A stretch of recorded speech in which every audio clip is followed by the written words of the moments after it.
Luke chapter 22 verse 42.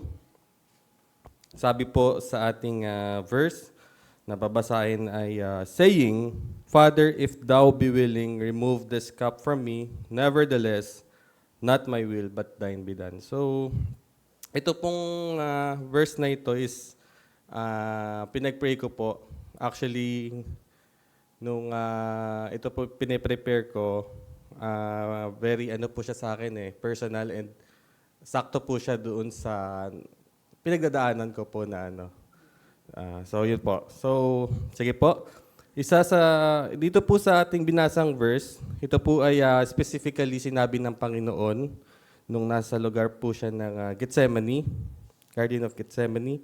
So ito po, siguro sa mga Kristiyano po, isang madalas nating sinasabi is, Lord, gusto ko po ang will ninyo. So lagi niyo po ba sinasabi yon kapag kayo po ay nananalangin, or may kausap tayo na kapwa nating Kristiyano, Lord, gusto ko po ang will ninyo, thy will be done, O Lord. So lagi po yun, laging kasama po yun sa ating mga prayers.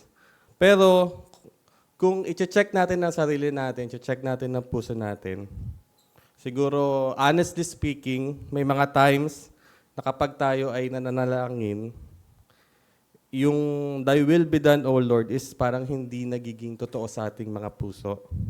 Kasi minsan, ang ating desire is, Lord, sana yung gusto ko ang mangyari. Matupad yung panalangin ko. Minsan yun yung desire natin Well, di naman masama yun na gano'n ang i-desire natin. Pero dapat, ang mangunguna sa ating desire is kung ano yung will ng ating Panginoon. So, dahil dito, marami sa atin, mga Kristiyano, or sabihin natin, yung mga unbelievers din, nagdadasal din sila Pero alam naman natin, ang tinatanggap na prayers ng Panginoon is yung sa mga anak niya. So marami sa atin ang nalilito tungkol sa will ng ating Panginoon. Bakit po sila nalilito? Kasi akala nila, yung will ng Panginoon is kapag mahirap, hindi na yun ang will ng Panginoon. Kapag masakit, hindi na rin yun ang will ng Panginoon sa kanyang mga anak. Pero hindi po ganun yun. Because lahat po ng ginagawa ng Panginoon, lahat ng nangyayari sa atin, it is all controlled ng Panginoon because He is sovereign.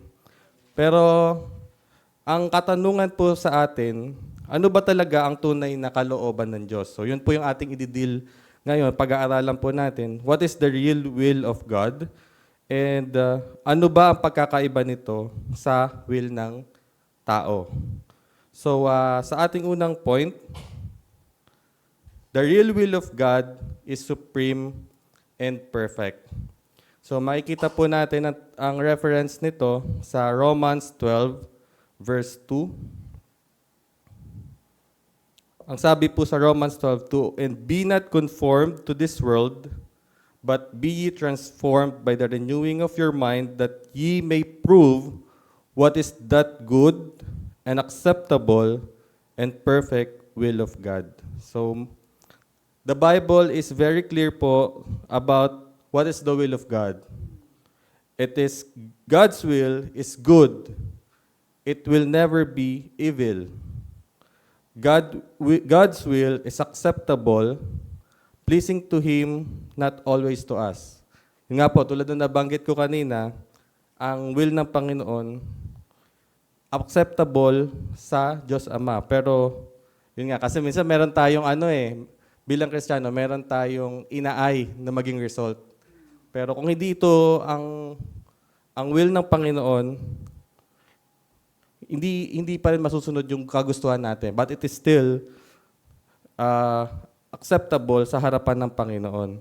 And lastly, God's will is perfect, walang pagkukulang at walang mali. Hindi sinabing madali, hindi sinabing komportable, pero ang will ng Panginoon ay perfect.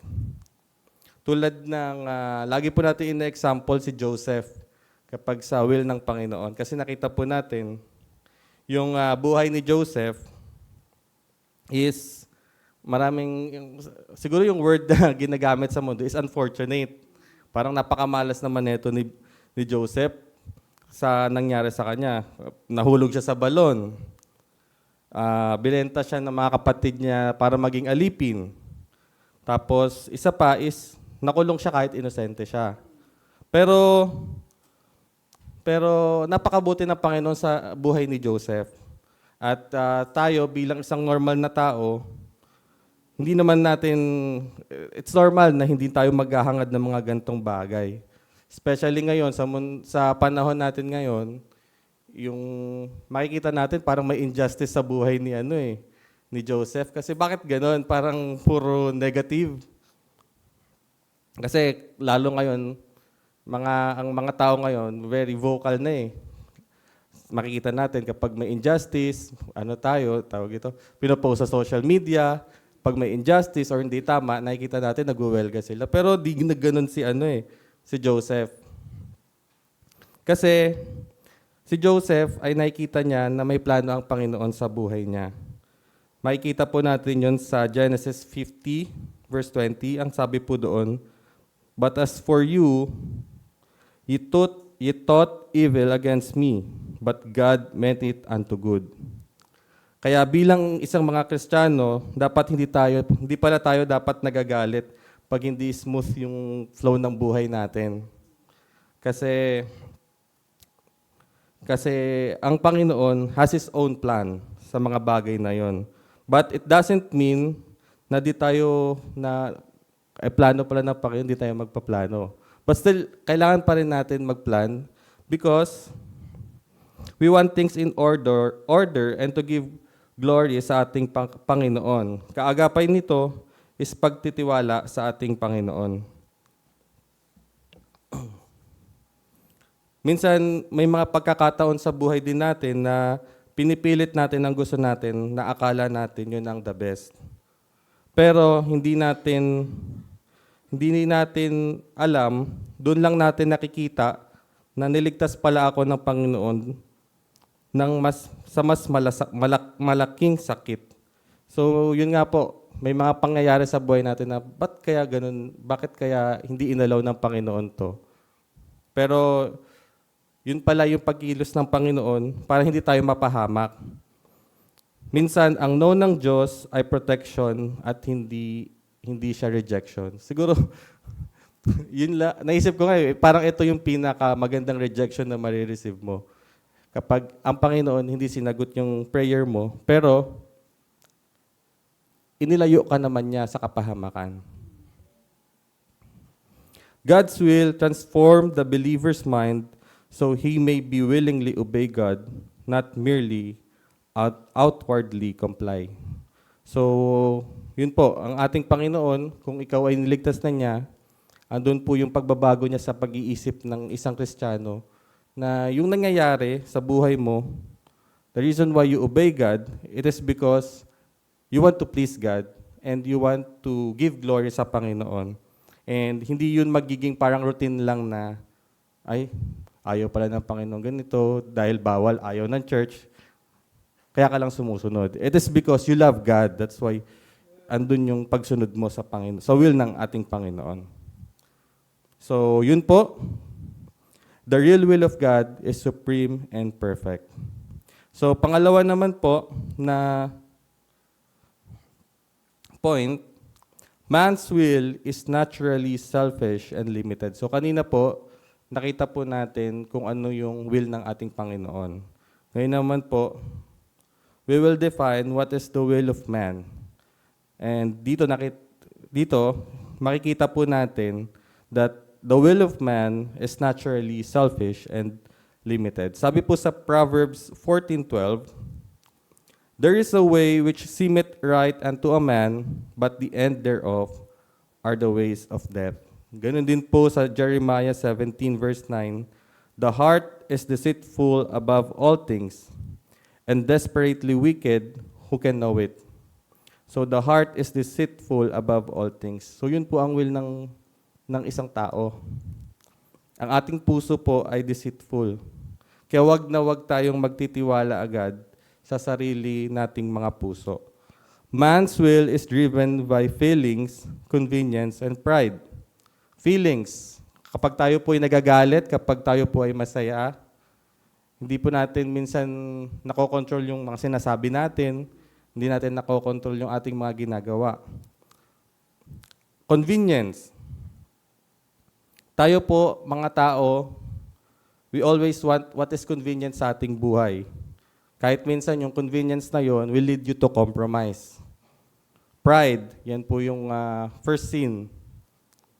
Kapag tayo po, siguro may makataas ng kaantasan sa buhay, nagiging mahirap sa atin yung magpakumbaba. What feels right is not always right. And man's will seeks comfort, God's will seeks Christ-likeness. So makikita po natin dito, ang isang tao, we always seek comfort, kung ano yung madali sa atin, worldly things. Yun na lang po pinakasimple. We love worldly music, we love, siguro kung di ka Kristiyano, mahilig ka mag-party. Yung, makipag-inuman. Ewan ko bakit ang tao mahilig mag-inom, mapait naman daw lasa. Pero that's the natural, that's the natural man. Kung ano yung hindi gusto ng Panginoon, yun yung ginagawa ng tao. And God's will seeks Christ-likeness. So, ano po ba ang buhay ng Panginoon? So, babalikan natin yan sa Bible. So, we need to read the Word of God para malaman natin kung ano ba ang buhay ng ating Panginoong Kristo nung siya po'y nandito sa mundo. So, isang example po doon, tulad na lang nung preaching last Sunday, yung 15 minutes preaching natin is yung about kay Jonah.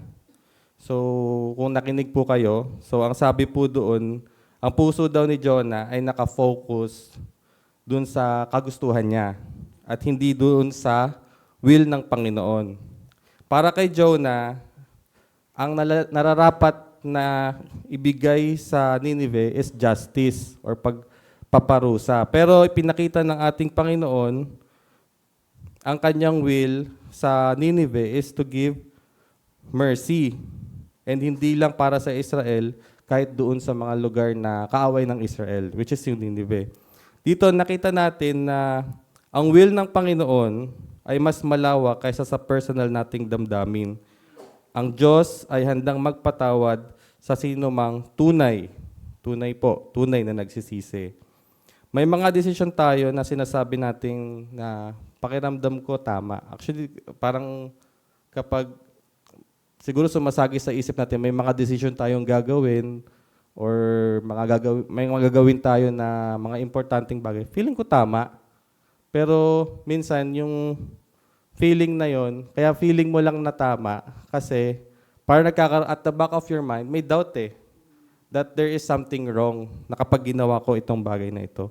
Which is a blessing kasi andun yung Holy Spirit na nagbibigay ng doubt na wag mong gawin yung isang bagay na alam mo, mako-compromise ka. So, if pumasok yung ganong katanungan sa'yo, you should ask yourself kung ito bang gagawin mo is biblical ba? Ito po ba ay God-centered? Or ma-honor ko ba ang Panginoon dito kapag ginawa ko yung bagay na ito? Kaya it's very important sa ating mga Kristiyano na we seek guidance sa ating Panginoon and we always ask na hindi tayo mahulog sa pagkakasala. Third point po is, when man's will opposes God's will, there is always loss. So, let's read Isaiah 55 verse 8 to 9. Ang sabi po doon, "For my thoughts are not your thoughts, neither are your ways my ways, saith the Lord. For as the heavens are higher than the earth, so are my ways higher than your ways, and my thoughts than your thoughts." Ang plano ng ating Panginoon ay bukod tangi at mas mataas sa ating mga kaalaman. Kaya kapag pinipilit natin ang gusto or yung ating plano, instead na maging blessing yung marireceive po natin, dahil hindi tayo sumunod sa will ng Panginoon, nagiging pagpapalo po yung binibigay niya. Because there is always consequences sa hindi natin pagsunod sa will ng Panginoon. And also, nawawala po yung peace sa ating mga puso. And worstly, ang maaaring mangyari is masira ang relationship natin sa ating Panginoon. At may mga panahon din sa ating buhay na gusto natin tayo lang ang mag-decide sa mga bagay-bagay. Normal naman po yun kapag tayo po ay may gagawin. Gusto natin, parang may control tayo sa mga plano natin sa buhay. But we must always consider kung ano yung sinasabi ng Word of God at ano ang dapat nating gawin. Especially dito sa ating simbahan. Sa ating worship service, ano ba yung tamang dapat nating pag-worship sa Panginoon? Dapat ba sa ating pag-aawit, katulad ng ginagawa ng iba na masaya, na may mga drums, may mga gitara, hindi, parang it doesn't show ng solemn and parang sincerity sa pag-awit. So, hindi po tayo dapat doon nagdudwell sa mga bagay na yun na hindi will ng Panginoon. So, we have to always consult ang salita ng Panginoon if ito po ba ay will niya. Sa ating mga work, yan po, karamihan po sa atin is may work dito, nag-work po. Sabihin na lang po natin, sa work mo, meron kang isang project or work na ipinagkaloob sa'yo. Siyempre, as an employee, very important sa atin yung honesty and integrity. And sa ating pagtatrabaho, I think, karamihan naman sa atin, minsan pumapasok sa isip natin yung bahala na, shortcut na lang para mas mabilis matapos. Kasi, siyempre, tayo, kapag empleyado ka, gusto mo maaga ka makauwi, on time ka pumasok, on time ka rin uuwi. On time ka nag-in sa work mo, on the dot, dapat naka-out ka na rin. Pero, ano po ba yung tinuturo sa atin ng Panginoon about sa mga bagay na ito? Siyempre, kapag tayo po ay nag-shortcut sa ating mga work, sa simula, tama naman, makakakuha tayo ng mabilis na result. Pero, pagkalipas na mga ilang araw, lumalabas naman yung problema dun sa ating shortcut na trabaho. Actually, na-experience ko po yan dati, nung ako po nagkatrabaho pa dati ng on-site pa ako, para mga second work ko po nung ako po nag-work sa Makati. May parang inuutos sa amin, and then yung group namin, na parang team namin is, parang napag-decide namin na parang do it shortcut, para mabilis ma-reach yung quota. Pero yun nga po, hindi po siya nag-prosper. Sa simula maganda maganda yung stats nyo. Pero at the end of the day, hindi siya magiging smooth kasi lalabas at lalabas yung mga pagkukulang mo. Kasi una-una, marami kang details na mamimiss. Magkakaroon din kayo ng misunderstanding sa team mo. Kasi may process, may process na binibigay kasi para yun yung step-by-step procedure na gagawin mo.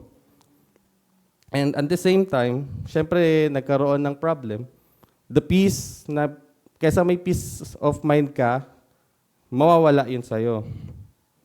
Dito ko rin po nakita na kapag habang inaalala ko po yung pangyayaring yun, nakita ko po na habang nag-aaral din ako ng salita ng Panginoon is na kapag tayo po ay nilalabanan natin ng will ng Panginoon, nauudlot ang blessing, kesa tayo po ay i-bless ng Panginoon, ito po ay nagiging pagpapalo or discipline pa sa atin bilang mga Kristiyano. And at the same time, yung ating peace na kesa we are delightful sa pag-serve sa Panginoon, nawawala po iyon dahil sa ating mga pagkakamali.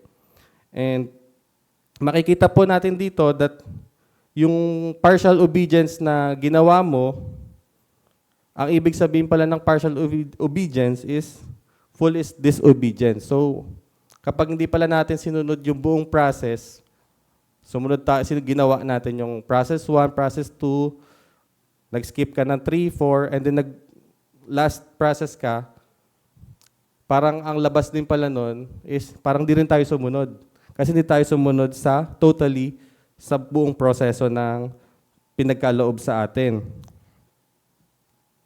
Kaya bilang isang mga Kristiyano, hindi pwede napipiliin lang natin yung utos ng Panginoon na gusto natin. Kung ba, ang sabi ng Panginoon, love your brother, love the brethren. Hindi mo pipiliin na, si ano lang, si Brad Louie lang, si Brad Mike. Nainis ako kay Brad Jerome, hindi ko siya mamahalin. Dapat, dapat yung pag sinabing love your brethren is lahat ng kapatid mo sa Panginoon.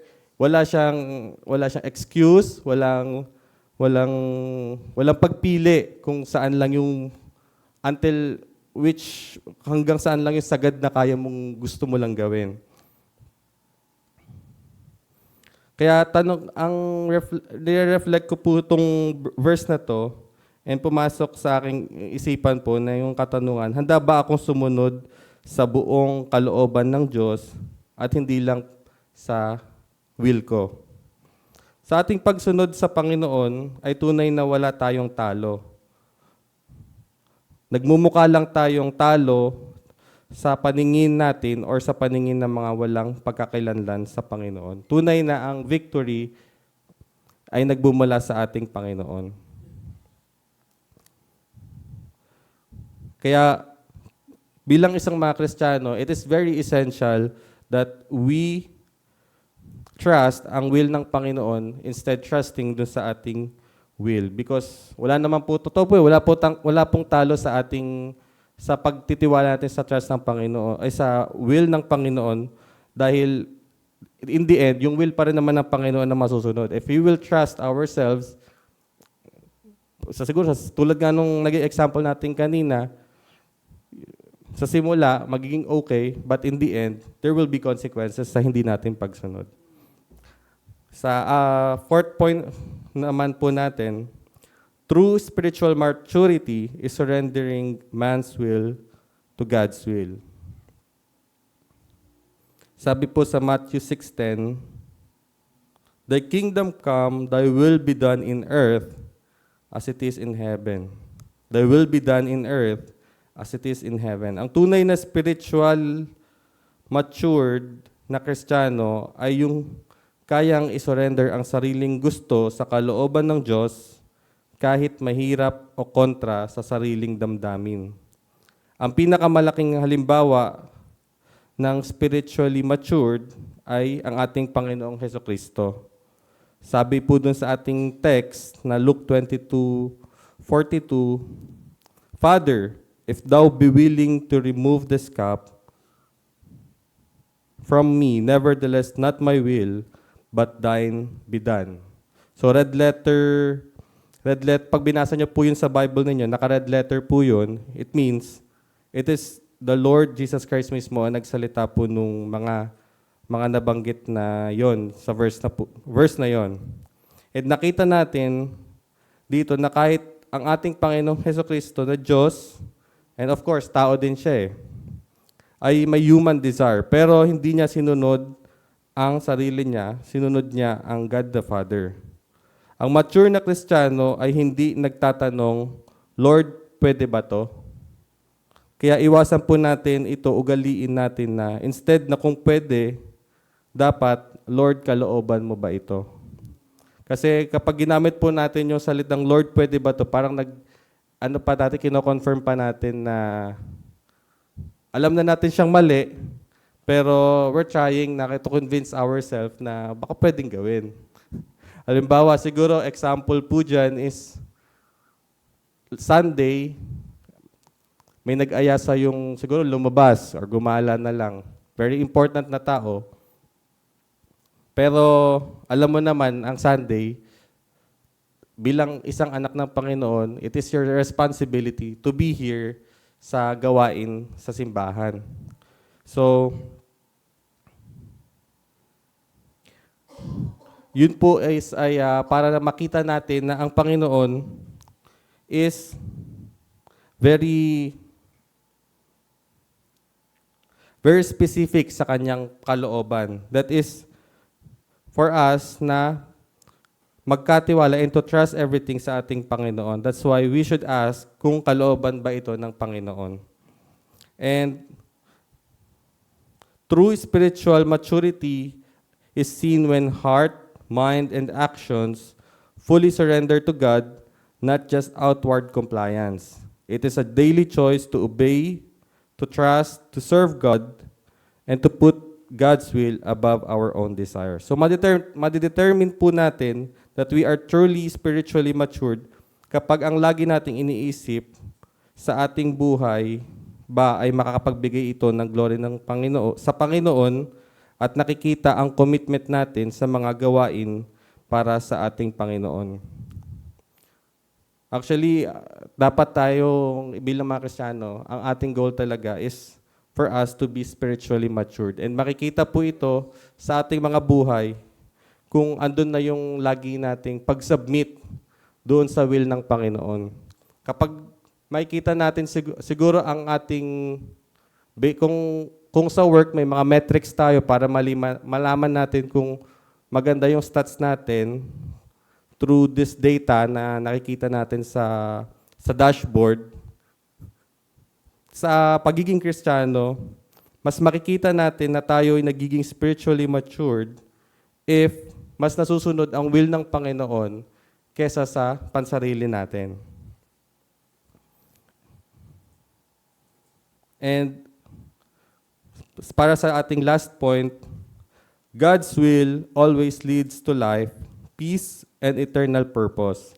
Sabi sa Psalm 37 verse 23, "The steps of a good man are ordered by the Lord, and He delighted in His way."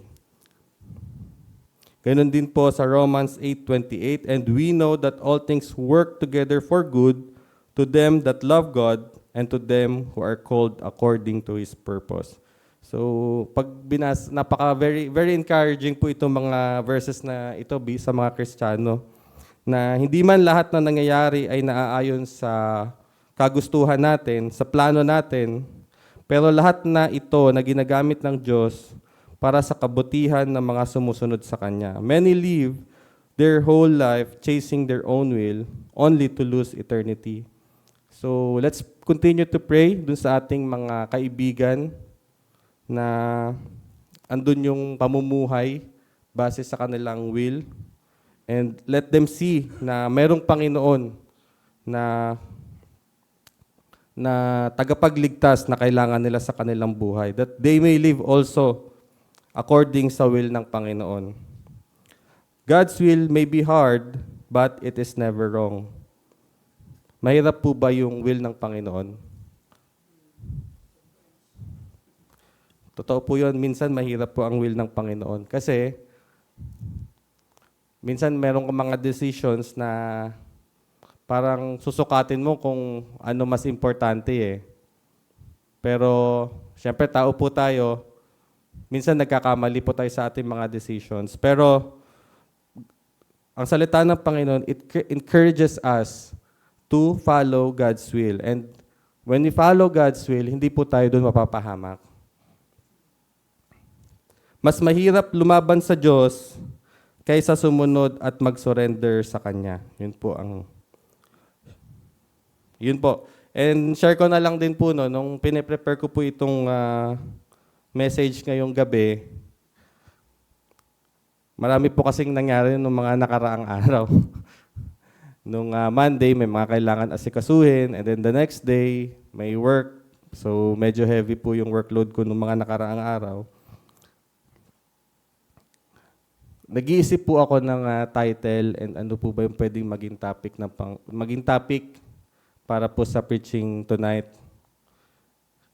Kagabi, inabot na po ako ng madaling araw. Wala pa rin pong pumapasok na lesson or wala pa rin pumapasok na Lord, ano po ba? Ang dami ko na nakuhang Sabi ko, maganda ba tong verse na to? Pero parang hindi siya yung kalooban ng Panginoon na pag-aralan kong deeply. Pero yun nga po, ganun po talaga eh. Kapag ang Panginoon ay kikilos sa'yo, hindi man maging smooth flow. Kasi for the past few weeks, okay naman yung routine ko eh. Okay yung work, wala naman ako masyadong errands na kailangan asikasuhin. So kapag na-assign ako, madali. Pero ang Panginoon, hindi ka niya i-assign sa mas komportable ka eh. i-assign ka niya kung saan yung mas makikita mo na siya yung kikilos para sa'yo. So, yun po. Nung madaling araw, pinag-pray ko na lang, wala pa rin ako nagagawa.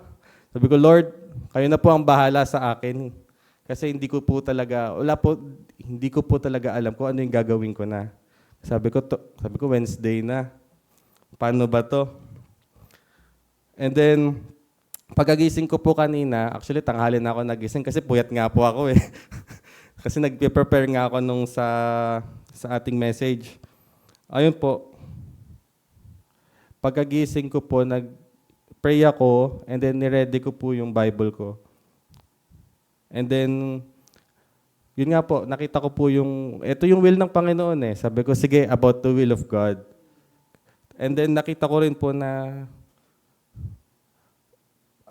kapag may gagawin ka para sa Panginoon, gusto mo man ibigay yung the best, gusto mo maging everything is smooth flow, hindi siya, may darating talaga na challenges, pero it is still God who will works and will make everything smooth during the process. And then, dun sa mga bagay na to, binibigay ko po ang papuri sa Panginoon. And nakita ko po, yun nga, lagi ko nga po sinashare sa inyo, mga last time na previous na nag-preach din po ako, hindi rin po smooth. Sabi ko talagang ang Panginoon, lagi akong tinuturuan every time na maa-assign ako sa mag-share ng message. And yun nga po, yun din po yung tinuro sa akin, yun din po yung